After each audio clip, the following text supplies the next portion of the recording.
If I'm needed for investigation again, yes, I'm willing to come back. Willing po akong bumalik dito kung sakaling padalan po nila tayo ng imbitasyon para makatulong sa kanilang investigation.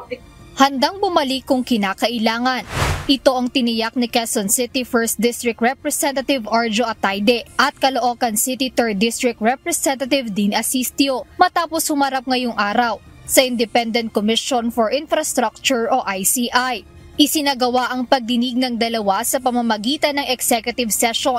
Ayon kay Representative Atayde, voluntaryo siyang pumunta sa komisyon para patunayang walang katotohanan ang mga aligasyong ibinabato sa kanya.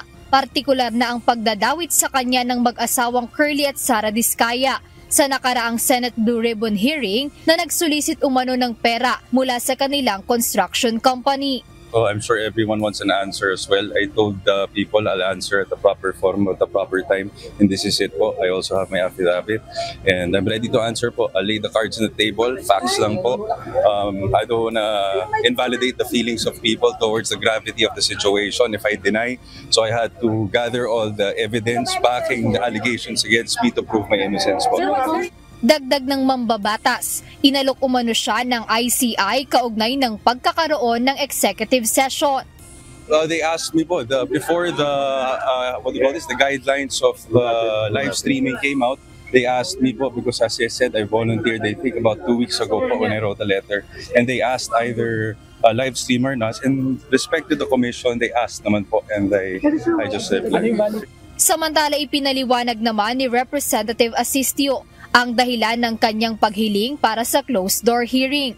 Para po mas maprotektahan dahil baka magkaroon po ng judgment by publicity at baka meron po tayong mga sensitibong masabi sa ICI na hindi mo na kinakailangan lumabas sa publiko para ho hindi maka-abala sa investigasyon na isa.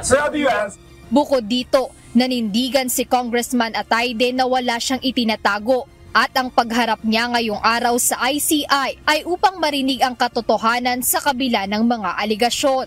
It's all hearsay po sir kasi until now, as I said, baka mas mabuti po bago po magturo, bigay po muna sa akin yung ebidensya laban sa akin because up to this point, since September 8, they haven't even given out anything against me or my father, and my father is also willing to go through the investigation. Wala po kaming tinatago, hindi ako magtatago, hindi ako iiwas, hindi ako lilipad ng ibang bansa.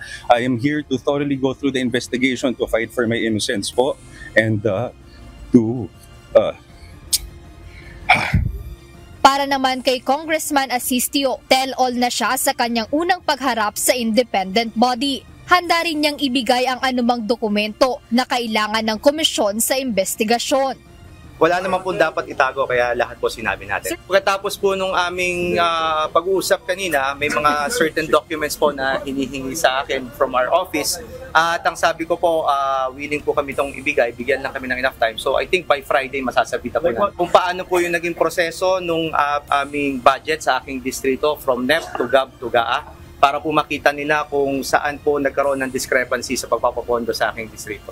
Sinabi rin ng mambabatas na isang beses niya lang din nakita si Curly Diskaya na siyang nagdawit sa kanya sa issue.